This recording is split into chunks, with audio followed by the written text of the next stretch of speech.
Or be interrupted by our next speaker. That's okay. I can come back and finish off our slides. Thank you for not only enduring the cold, but also the initial rumblings of a tummy. And also, I think everyone gobbled up the coffee because I went over and it was all gone. And I was like, of course, this is what I get for talking too long. Okay, we have started off. I hope everyone's doing okay and got a little bit of a stretch break. I know we're covering a lot of information today, and we're going to cover a little bit more.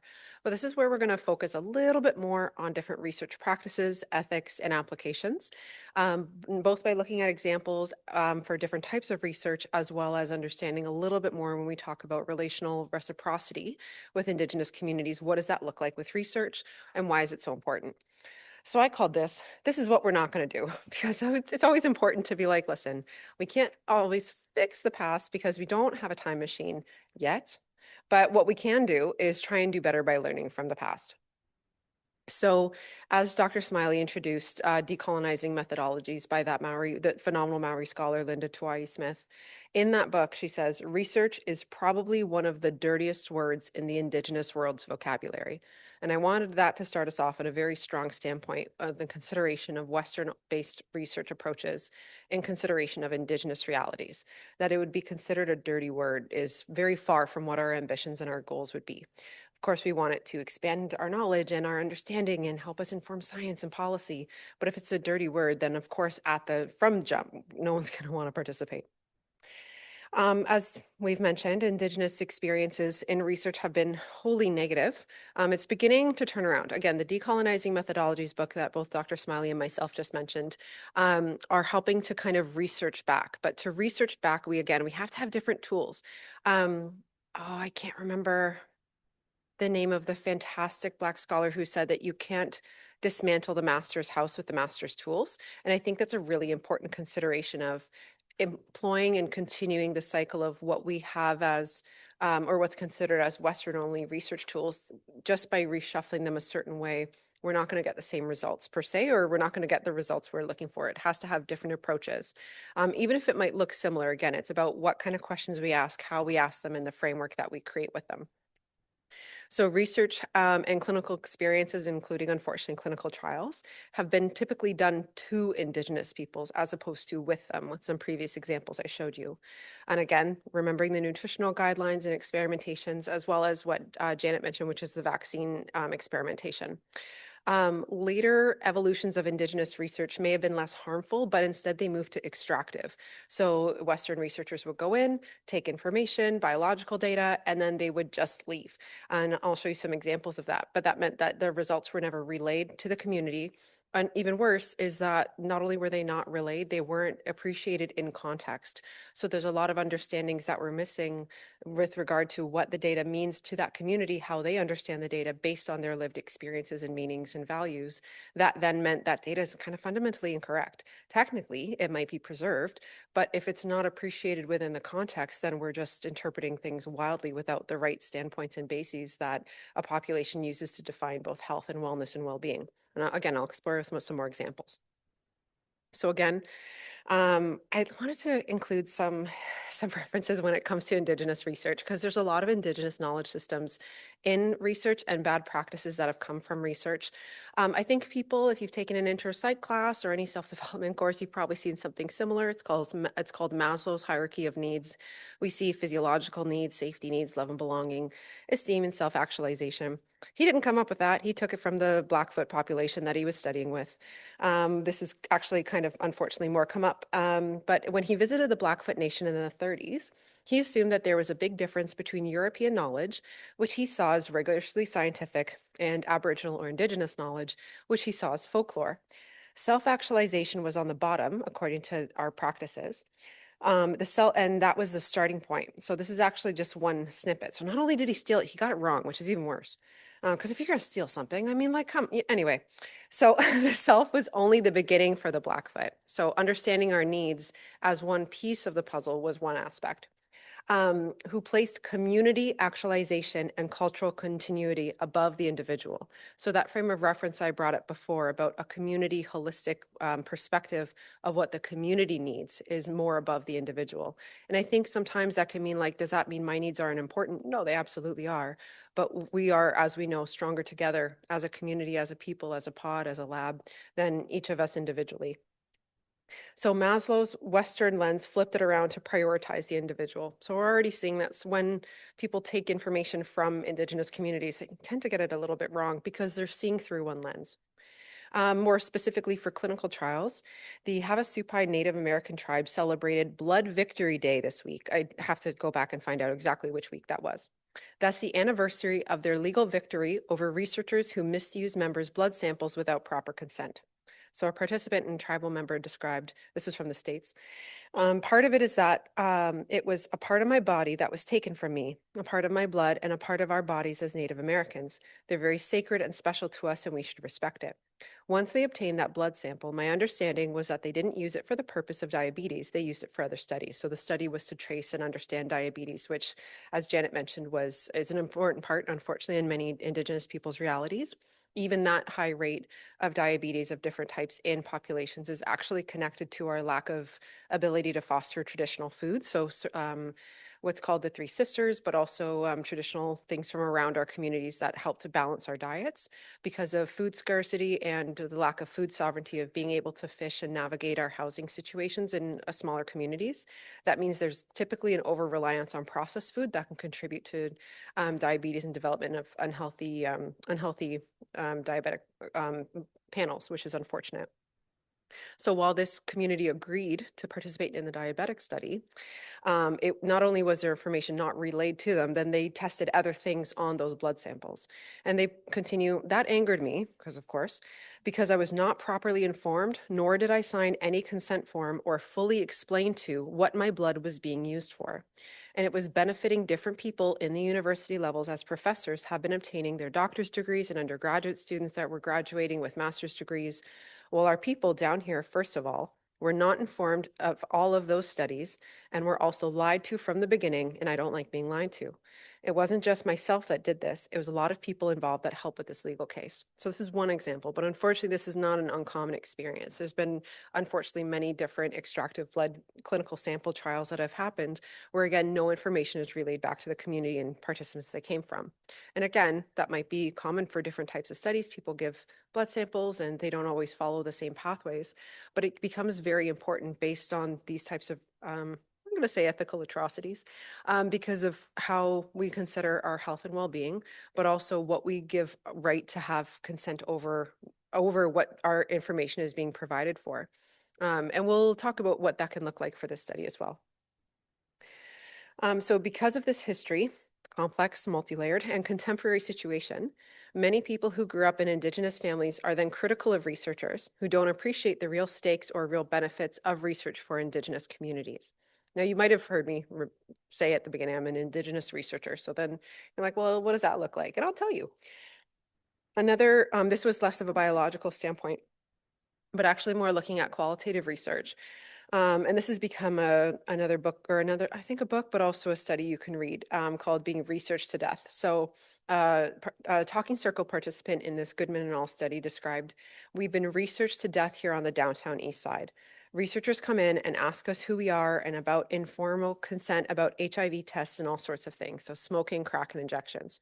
We get researched so much by people coming in that we just tell them what they want to hear. So when we think about, these broad rates of Indigenous health issues and these concerns, we keep understanding, like Dr. Smiley mentioned, that there are probably people that want to help. There are probably people that are like, we can do this study and we can help and we can go talk to the people themselves. But again, it's more of perpetuating the same thing. It's just asking people over and over again these different questions, maybe taking samples without actually giving anything meaningful back. And that continues to perpetuate itself with being researched to death and the burden of research on Indigenous community members, but also, again, a heralding approach of why it's important to redefine what research reciprocity means and what actually research can look like. So while research can inform policy, development, medicine, and technology in society, if research is just one of the languages of change, how do we become more fluent in our translation? Well, it becomes a good question. So evolving ethics is what I'm calling this section. So current efforts promote community engagement, relationship, and reciprocity. If you're ever reading an REB or any Indigenous ethics anywhere, you're going to hear these words: community engagement, relationship, reciprocity. Dr. Smiley mentioned that, and there's been a big influx into trying to standardize or impact these into REB studies, where if you check that, does this include Indigenous peoples box on any submission form, they're going to have a whole host of other questions about how are you offering this community engagement and what does it look like? And I think the challenge is that, like Dr. Smiley said, the real actual applied practice of this slows down research. And that can be challenging and frustrating for funding cycles. But what can't be rushed is trust building and community collaboration. So I'm going to walk you through what this actually can look like. And unfortunately, I think this happens a lot in institutions because ever since the Industrial Revolution, we've been trying to like modernize and simplify and like make things much more process based, almost like we're human conveyor belts. And unfortunately, I see that a lot in educational systems as well, myself included. I have a PhD and I feel the same way. They want you to submit certain information, they want you to process things, learn new skills, and they want you out and gaining knowledge and gaining money, as opposed to fostering like those other dimensions, what it means to be an emotional or spiritual being. And I bring that up because when it comes to Indigenous ethics and research protocols and processes, it can have a very institutionalized, industrialized approach to it, where people are just doing things to check the boxes to get to their next stage of research, including Indigenous collaboration, including diversity studies. You know, it's required more commonly now to do diversity trainings. And it's pretty easy to go through those and check the box and not give a hoot. I almost swore, but I'm trying to be good. It's very easy to do that. You can, but then what you're probably going to see is high dropout rates because you're not actually applying these things with a good standard, with a good practice, and most importantly, with a good heart. People can kind of smell when you don't really give a hoot.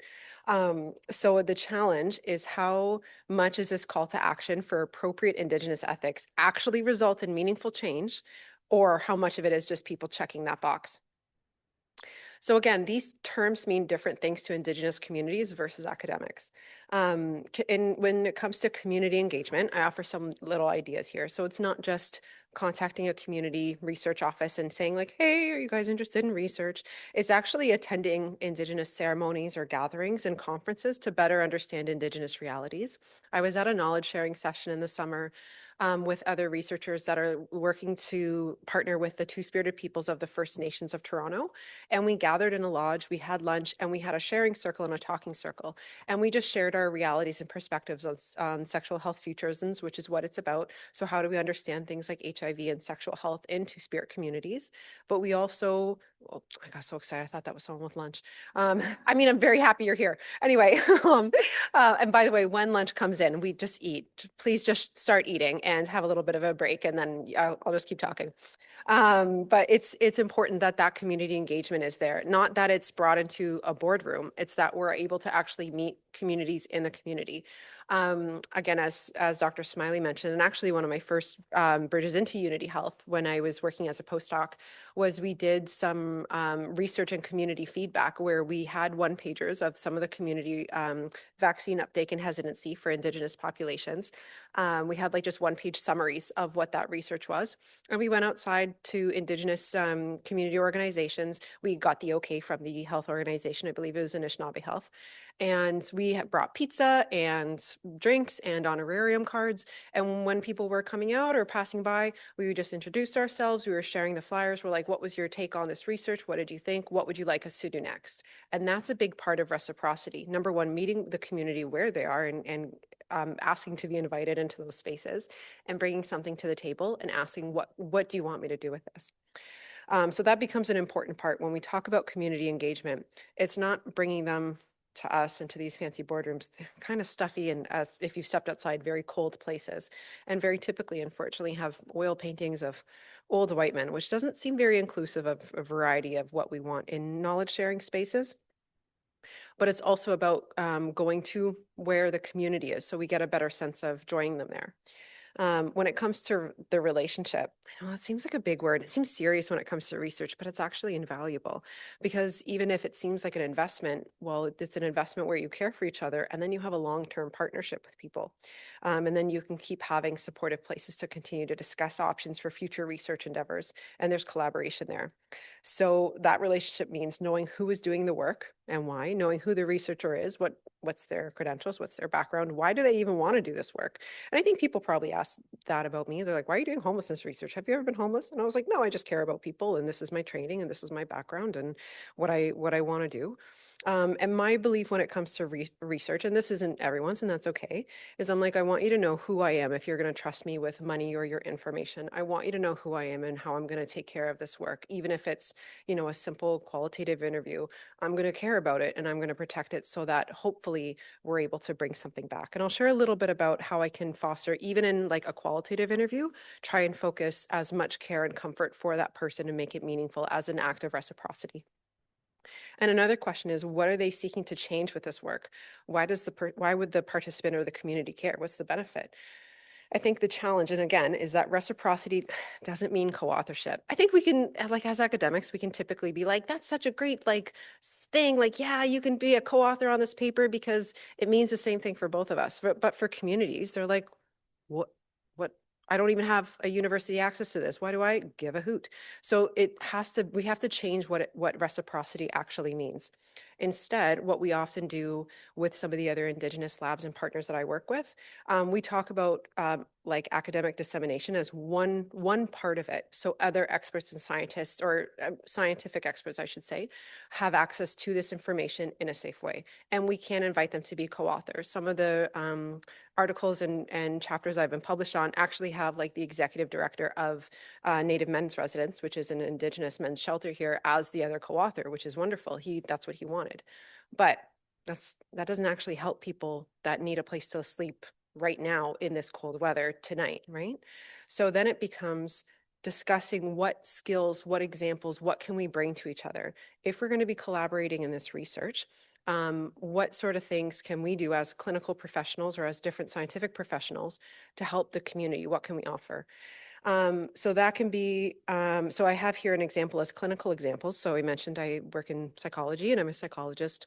Throughout my training, part of the reciprocity element when we were researching homelessness is that we would dedicate certain amounts of clinical hours for the staff and have drop-in hours for the residents themselves. So unfortunately, as you can imagine, on chilly days like today, when it comes to research elements that are about accessing and understanding stories of homelessness, that again doesn't keep someone warm that night. But what can help is when there's either impacts, when there's losses to communities, or when there's worker burnout because of the emotional toll of this research. That means that as a good research partner, they trust us to come in and bring our clinical skills to offset that. And I know not everyone in the room is a mental health professional, and that's okay. But I think it's important to think about when we were working across diverse teams, and that means we have so many different types of expertise we can share. A big part of reciprocity becomes offering and lending our skills above and beyond just that research relationship. Not only because it means that we get to know each other better, but it also means that it helps alleviate the problems in the right now, as well as looking to try and solve these problems that research tries to focus on down the road. Dissemination decisions, like I mentioned, academic articles are one thing. But another thing, one of our community research or our community service providers said was like our people aren't really going to read an article, but they'll read a comic book. Do you guys want to make a comic book? We're like, yeah, of course we do. So we made a comic book and it's awesome. And I can give you some copies for free. But what we ended up doing was working with both either staff and we can often what we'll do is we'll put like a flyer in our service provider. And if there's youth that are engaged there, be like, hey, do you guys want to like kind of be like community research assistants? You can work on this project. That way there's like a little bit of funding for them. They get paid. And then also there's a different type of dissemination. That's what we call like kind of lay dissemination, but really it's synthesizing complex challenges and complex information. I hear lunch. Were you like, I was like, I hear the rustle of something. I think it's lunch.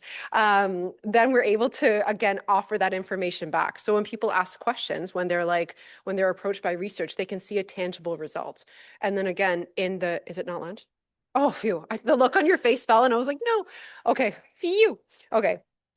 So another aspect that we put in the graphic novel, for example, was community service providers and supports. So they weren't just getting a graphic novel that talked about different stories of people navigating homelessness, which can be a big bummer. They also had links and phone numbers to call if they needed like a job place to go to, or if maybe they didn't know about another Indigenous service provider. They're like, oh, there's a place called the Anishinaabe Health Toronto, and they offer physician supports. I can go there. So as much as we can, providing holistic supports just through the community efforts. Again, training positions. So having a bit of a budget, at least for actually something I'll be doing through this project is advertising research placements in a lab to Indigenous students at different universities. And that can look something very simple, such as targeting, that sounds bad, but like identifying like the Indigenous Student Association at different universities for either graduate or undergraduate, and then sending the posting saying, we'd like to invite more Indigenous voices to our team. If any student might be interested in this position, please let them know, and then they can circulate it to their networks. Simple, very simple examples, but it offers different ways to get the community involved and include different aspects of representation. And the other question, like I mentioned for the clinical examples, is just how can we help? What do you guys need for us? If we're going to be a partner in this research, if I'm going to ask Indigenous community service providers to be a partner on this work, I'll ask, what do you need from me to help you right now? Maybe it's funding, maybe it's bursaries, and maybe they actually have a research unit. It's that part of my funding goes directly to them so they can pay their trainees to do that, and it's included in the project. And that becomes really essential and important of asking that question of how can we help and what does help look like for you? Because I was talking to the executive director where I actually do my clinical hours, and we were talking about research and clinical work. And she says, honestly, I really don't know what research is for. She's like, I don't know how helpful it is. Not because it's not valuable, but it actively takes away the time when we're doing interviews or when we're doing these studies and we're doing these evaluations, these surveys, it takes away the time we could spend helping people unless it's really directly applied. So part of how funding can be and how interventions can be reshaped is exploring and understanding, how making sure that services are effective. So it can be about program evaluation as a method of reciprocity. So they're like, okay, you guys are really good at evaluating what works and what doesn't. Then maybe they have a program and we can offer our evaluation skills there to help make sure their programs are running smoothly. We're still using our skills, we're still collaborating, but it's actually something that they can take that data and then show to funders, hey, our programs work and this is how, and then they can again keep accessing funding for more secure services in the future. So just a few examples there. As you can imagine, Indigenous research and a lot of our conversations today there's a lot going on. And I always like to think it's like the tip of the iceberg. We think when we're talking about Indigenous research or learning about Indigenous research that we're going to be learning a bit about Indigenous history, and we did, but also a little bit about cultural competency. And we kind of did, but there's so much more, so much more. And I know it seems a little overwhelming, but in practice, it's actually very synergistic and very wholesome. It's just that we're trying to do our due diligence for understanding what the needs of the community is and how we can lend our efforts to help include that. And now that might seem like it's additional work tasks and different things, but really when we think about it like any kind of partnership, like how Batman helps Superman, then it's about pairing your skills together and using your different labs and your different justice leagues to help each other to attack these social issues because they're persistent and we need a bit of a multifaceted approach. So again, it includes effective cultural safety training, as Dr. Smiley mentioned. Again, inviting ceremony and culture into the room. That doesn't mean you have to do anything you don't want to do. That's not a problem. But recognizing it's important for communities, recognizing that for us, we're going to want a smudge in the room to make sure we feel safe. Or if we're having a discussion or a sharing circle and people are feeling upset, knowing we can light medicine to help them feel a little bit better as they're navigating the rest of the discussions. Again, supreme ethical care. I'm a big safety person, so we're making sure that all of our ethical rigor is of a solid standard. A community partnership, and again, that's where that community knowledge translation goes into. Again, it doesn't have to be a graphic novel. It can be a one-pager, it can be a brochure highlighting things, what was helpful, what do we still need to know, but also that can be part of how we advertise involvement in research. This is what we're doing. Would you like to be involved? Very easy, and that way it's not a super high ivory tower level of difficulty. It's more accessible at the community level. Something very commonly I always like to include is elder or traditional knowledge keeper engagement. I mentioned, unfortunately, the elder I invited today had a last minute cancellation, so he couldn't come. But keeping those perspectives in mind become very important, because just like they know lots about how to navigate our environments through tremendous botanical knowledge and ceremonial knowledge, they're able to hold our stories and our memories in a powerful way with wisdom of, okay, this is the information, how do we want it applied? So that's where those perspectives come from. Traditionally in our centers and our lodges, those are the doctors we would talk to. Those are the people we would talk to about, like, you hold our history. What from that do we need to know moving forward? And again, that can include, okay, like, this is a good project, absolutely do it, but you have to keep these things in mind, and you have to practice it in this way, and you have to be aware of X, Y, and Z. And I'll detail more of those experiences in a second, but that can also mean that they're going to recommend different Indigenous research methods of, like, we need you to go out and get this knowledge for the people, but it has to be done in a safe way. So I mentioned that including Indigenous research methods may or may not include Western systems. But there's also something called the two-eyed seeing approach, which is a methodology which you think, okay, most people are fairly sighted with two eyes, barring certain disabilities or genetic things. We see with our two eyes together, typically. And the two-eyed seeing approach is actually a Mi'kmaq teaching from Albert Marshall, an elder in the Mi'kmaqi communities, that talked about using both Western and Indigenous services and knowledges together. And some people will be like, well, doesn't that mean, like, one eye is going this way and one eye is going there? No, it's about blending these knowledges together so that when you look at the path forward, both things make sense and are integrated into each other and are learning from each other. So again, it says Indigenous research methods there. That doesn't mean we don't use a survey, but what it does mean is, what are the questions that we're asking to include the right questions that our elders are telling us we need to explore? That's relevant for the research question, sure, but also what might we be missing? And that becomes very apparent as we look at some future examples. So when addressing Indigenous health, well, this includes population health approaches, but this also extends very broadly to clinical and mental health. Collaboration and community feedback is crucial, because without it, we see high dropout rates, distrust, and misrepresentation based on negative experiences. If we care about good science, which I know we all do, because we're trying to be good scientists all the time, then any work involving Indigenous peoples must follow their guidelines. Otherwise, again, it won't be accurate, it won't be ethical, safe, or helpful. Indigenous approaches are crucial dimensions for the formulation of interventions, what methods we choose, how we assess and interpret data, and how we make sense of it in the broader context of our realities. This is from the Assembly of First Nations. So they described that First Nations researchers and managers face a significant challenge in creating and applying new methods that respect two fundamentally different epistemologies. So that's why we need two eyeballs. Ultimately, methods must respect that it is up to First Nations to determine if and how their, and this says ATK, that means Aboriginal traditional knowledge or Indigenous traditional knowledge, can be applied or not. Many First Nations would like to see a parallel ATK process created alongside with science in ways that are respectful, meaningful, and appropriate. So again, that complementary navigation of both traditional ways and current ways with Western perspectives. I had an elder once describe that he's like, I really appreciate Western knowledge's, like Western science's contribution to knowledge. It's very helpful, but it's not the only knowledge. It's not the only way of seeing and doing things. And I think that's important. Again, we know that there's different types of methods and explorations when it comes to both wet and dry based science. I'm also typically a qualitative researcher, and you can tell that just above and beyond my certified yapper status. But the idea that with, again, quantitative methods in health research, we have survey skills and questionnaires that explore data. And they can establish comparisons and connections, but they don't always establish causality or really tell us why. And this becomes very special and very concerning when it comes to Indigenous realities, because, and I keep saying this, but if we're not asking the right questions, we're missing a huge part of that. Qualitative methods, the voices and perspectives of communities and participants themselves through interviews, case studies, and document analysis, they can help us understand that relationship and that difference. And I'll show you some examples, hopefully soon. Soon. Okay, so I mentioned I work in Indigenous homelessness. So if we're just looking at the broad rates of Indigenous homelessness in all urban centers across Canada, we're seeing that the first column is the city. And then the second column is the percentage of Indigenous population just by broad population count. So it's usually under 5%, except for when it comes to what percentage of the visibly homeless population are Indigenous. And across all urban centers in Canada, it's upwards of 15%.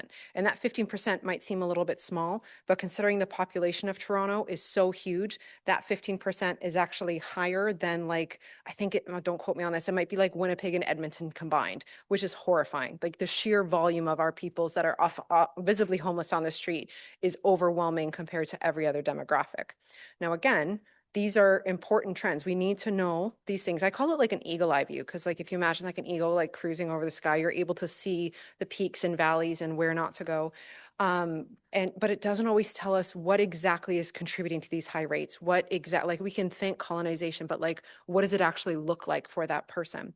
And again, it helps us understand where to look and metrics of severity, and those are very helpful.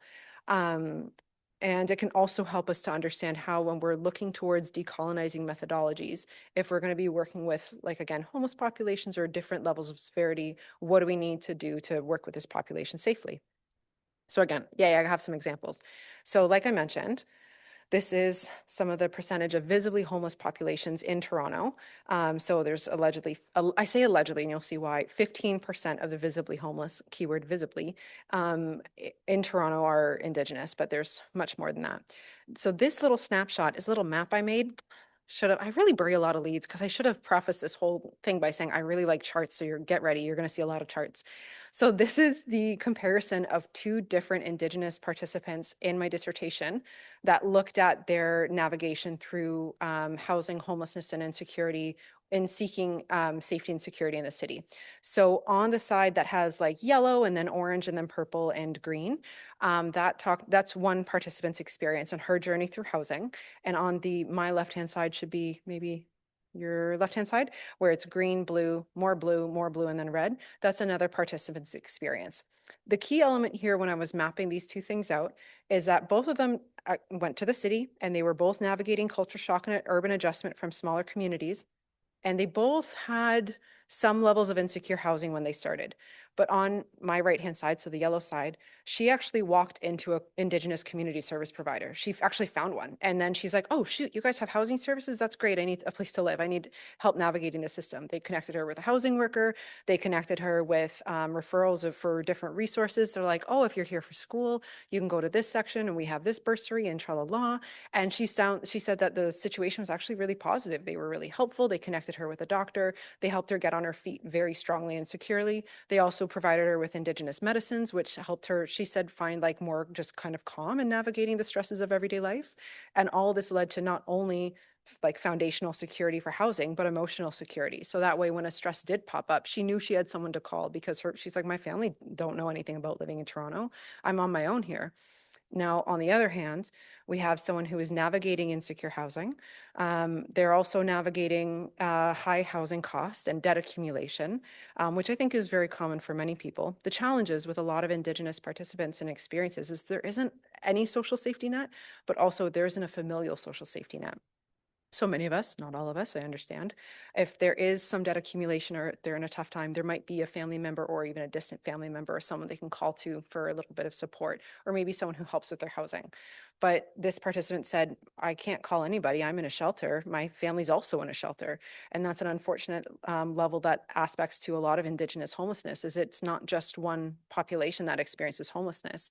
At a lot of shelters, we see all ages. So housing insecurity becomes this tremendous factor for the wider population.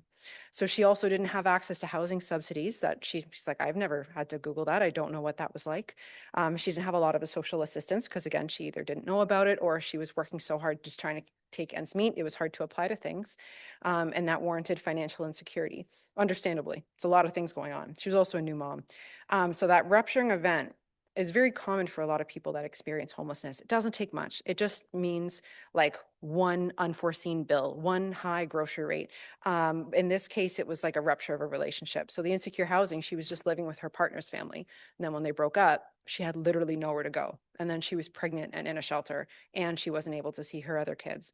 So then it becomes, how do you navigate housing and shelter and street living without the same sort of supports that offer both financial, foundational, housing, and emotional costs, as well as understanding their realities? Eventually, she was able to talk to me about her experiences, and she was able to navigate through the shelter system. But then she was also like, it shouldn't take this much work to find housing, especially as a mom. She's like, I'm trying to nurture this little baby and try and take care of it in utero and give it the best environment possible. And I can't allow myself to be too stressed. But unfortunately, according to the literature, homelessness and housing loss itself is considered a traumatic event because everything around you has been eroded, understandably. It's horrifying. So to have and navigate these things becomes a powerful test of our experiences and strength, but then also it makes sense why then there's high rates of mental health impacts, disease, and just deficits for trying to cope with an uncopable situation. So again, that was a long walk through the woods, but why I wanted to bring this up is that these percentages don't tell us where we need to be looking. They don't tell us what the success stories are. They don't tell us what people actually need to survive. They don't tell us enough about the incredible value that community service providers can offer. They're just telling us where the dangers are and what the deficits are. So that's why when we think about interpreting Indigenous realities and research in a broader context, that's why we have to include things like culture and ceremony, because actually a big part of this research, when I was asking people, is like, what has been the role of ceremony and traditional knowledge in coping with your mental health through this? And pretty much everyone was like, it's invaluable. A lot of the other service providers that I worked with that were working with people that were unfortunately living rough on the street and living in a city like Toronto, I think many people have probably seen something like this before. So someone who's visibly homeless has a lot of very big behaviors. And that's a kind of way of saying they might be acting, in a way that might be scary or erratic or concerning. And one service provider was an outreach worker for NAMERES. He was like, yeah, this guy was, something triggered him and set him right off. And he was screaming and yelling. And he saw our van coming and he saw the elders come out and he saw we had the smudge lit. And he immediately started calming down because he knew we were there to help. And he knew that to be able to access that medicine, he needed it in a good way. Now, obviously, that's a beautiful story. It might not be everyone's best experience or might not be what works for everyone, but it is, I think, a really important reminder of when we're engaging and offering certain types of medicines and interventions, some things can escalate behaviors and some things can help us ground behaviors. It's very easily that story could have ended in someone calling the cops and then they get put in jail and they get put in through a system.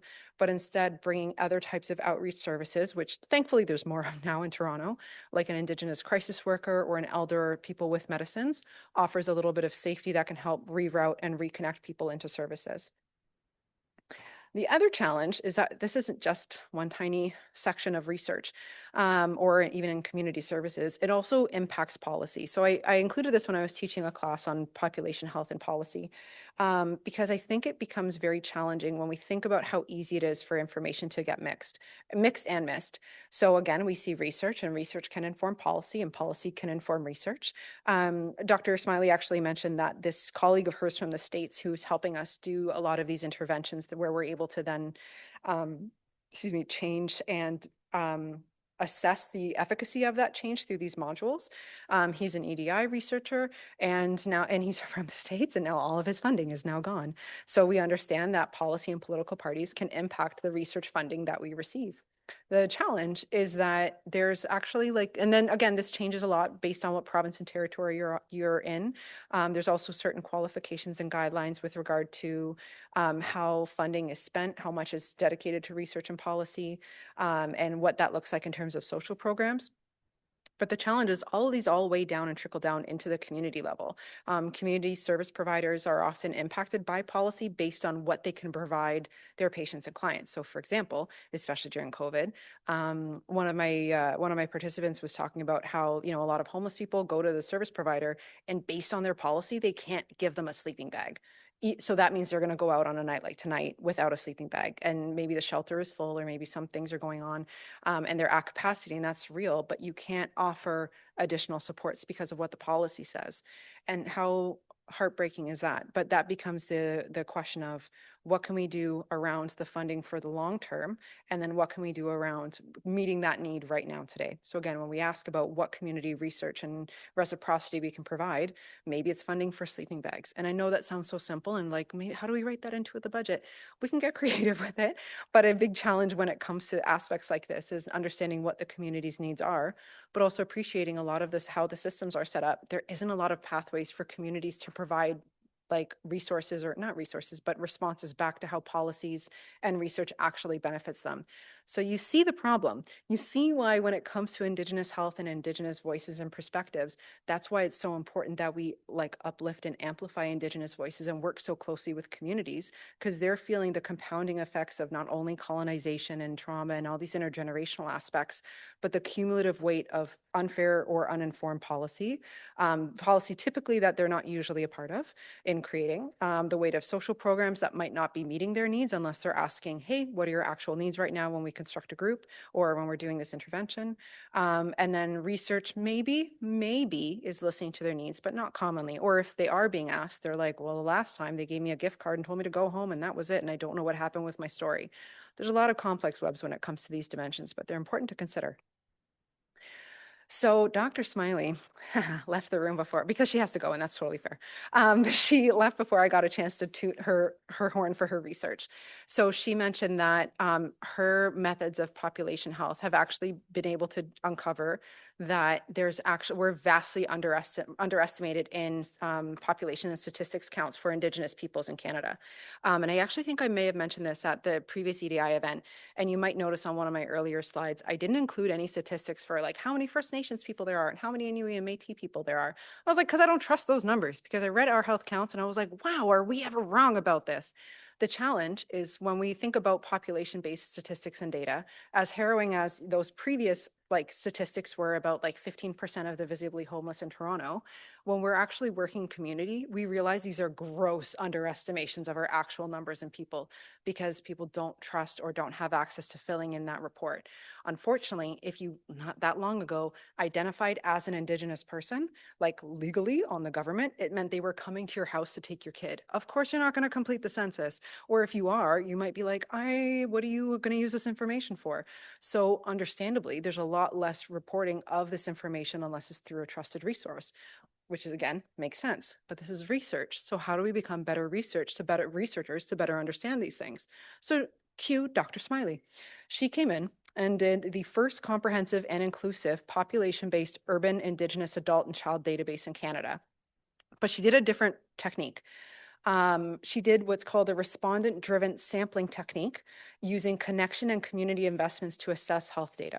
And we're also going to look into the questions she asked too, because that also becomes important. So when they set up like clinics, and she could probably talk for 2 days about the depths of it, which is really phenomenal. But they set up clinics and they offered different aspects again of reciprocity. And people would come in and fill in health information through an Indigenous service provider and go through different ethics. And then they were given, I think it was something like not quite tags, but like information brochures or information, kind of like leaflets. And from those leaflets, those people could go on and pass them to their other family or community members. And then those people could come in and that way they were and fill out the information. And that way they were actually able to trace the pathway of who referred who and where the community settings were connected to and where the population flowed from there. So they were actually working collaboratively with community members and saying like, hey, if you enjoyed this experience, you can like give this information to this person if they want to come in.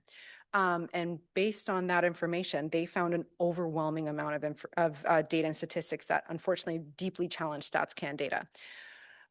Again, I could have put this up, so that's on me. So not only was she just working willy-nilly with like random people that were willing to come into the clinic, she worked very specifically with community-based participatory research and other community service providers. So such as like the 7th-generation Midwives of Toronto, as well as other ones that they had established connections with. So when people came in to those service providers, there was that established relationship. They understood who each other were and were able to talk to each other.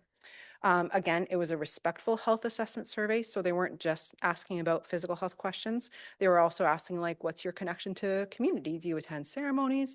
Do you like having access to traditional foods? And also like, do you feel connected to your community? Do you attend community service events? What is that like for you? Pretty much standard health questions, but they include that chapter on emotional health and well-being and spiritual and community connection. And it yielded some really fascinating results. And also, they ended up using this data linkage to the Institute for Clinical and Evaluative Sciences. So then they were able to trace how people were connected to these systems and how often they returned for ER uses. So there's a lot of very strategic data. And what she found, oh, I'm going backwards, haha. What she found is that there's 3 to 4 times more Indigenous people in Toronto than estimated by Statistics Canada. So that's a concern. So we think about the overrepresentation in certain areas of the visibly homeless, of mental health impacts. It's actually so much more than we're able to grab or able to understand. Indigenous peoples are 12.6 times more likely to use ER services than non-Indigenous populations at primary care centers, including CAMH, but also at Unity Health and other centers as well. That's alarming. So why, and again, if we don't understand this statistic in context, it might just be like, so are they experiencing more emergencies? But because they were asking the right kind of questions, because they were asking, do you have a service provider? Have you experienced racism in accessing services? What have those situations been like for you? They were better able to understand and contextualize the questions they were asking to make sense of this number. And this number became much more grounded because they're like, I don't have a primary care physician I trust. And the only reason why I'm going to the ER is I'm afraid to die. And that's a horrifying way to access any care because, again, like I mentioned in my last segment, if you're only searching for something at the like highest emergency level, there could have been steps of prevention that could have been implemented way before, but they weren't done because you don't trust the person who's seeing you, or maybe your doctor's okay, but the nurse at the front desk is super racist. So how do you balance these things? It's a challenge, but those are, and then from there, we're able to guide interventions and training through other research, but we have to ask the right questions and we have to understand the answers we receive. Again, lack of preventative care. And again, they directly relate to distrust, lack of representation, and lack of worldview and understanding of different clinical settings. So when she shared that photo of the teepee in the middle of the Toronto football or soccer stadium. I'm not great at sports. Anyway, there, when they were there, that was a huge like Indigenous COVID vaccination clinic that we had. We had jingle dancers, we had drummers, we had elders there. And then we still had a vaccination clinic. Best of both worlds. And the numbers were bonkers. The only complaint we got was they're like, we could use more like shelter overhead because it's a really hot summer day. And we're like, yeah, true that. But everyone was just like, you know what? It was really nice knowing I could ask these questions and it wasn't like this sterile, scary environment. And of course, I know I'm speaking to a room of different West-based science or wet-based scientists. Yes, things can still be healthy as well as sterile, but not in an emotionally sterile way is what I mean. And by the way, this mentions Toronto. She's also replicated this many years in a row, but also in different sites across Canada. Super fun to explore and read up on. So I mentioned that Goodman and all study where they said they've been researched to death. And they didn't just stop there. They weren't just collecting these horrible stories. They actually identified that when you do Indigenous methods and Indigenous ways in research, you're actually able to provide a really meaningful experience for that person. So they described, this is a quote, for another, participating in Aboriginal research represented an act of reclaiming his Aboriginal identity in the city and, as was shared by others, the talking circles provided a safe space to speak candidly to personal experiences. So they said, we were holding a feather. It got us a chance to speak. And I kind of combine the two as in a talking circle and a healing circle. It's confidential and we're pouring our stuff that we feel we're comfortable with other people and allowing them to know. And I like the setting of the circle. I mean, it's like a thing that's been done for many generations of First Nations people. It's kind of really neat. I would never have thought I could see it on the downtown east side, and here it is. And I'm a part of it and I like it.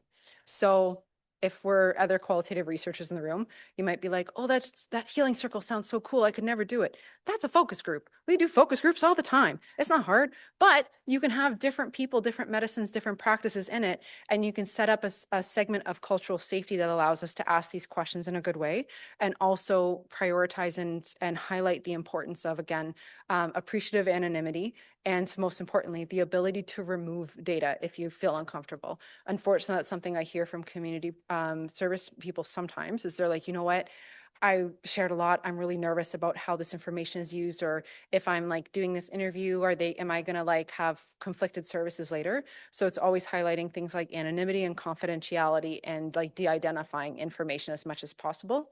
As well, I did this research a little while ago, just with individual like narrative interviews. But what was really nice was I always provide, like after we do the initial results and we are doing all the coding and stuff, I always invite the participant if they want to have a meeting with us. And we always share the results. So we share the results with regard to what the primary themes are by, what the primary themes are, what their major findings were, and some of the key quotes they used to illustrate it, a bit like a map.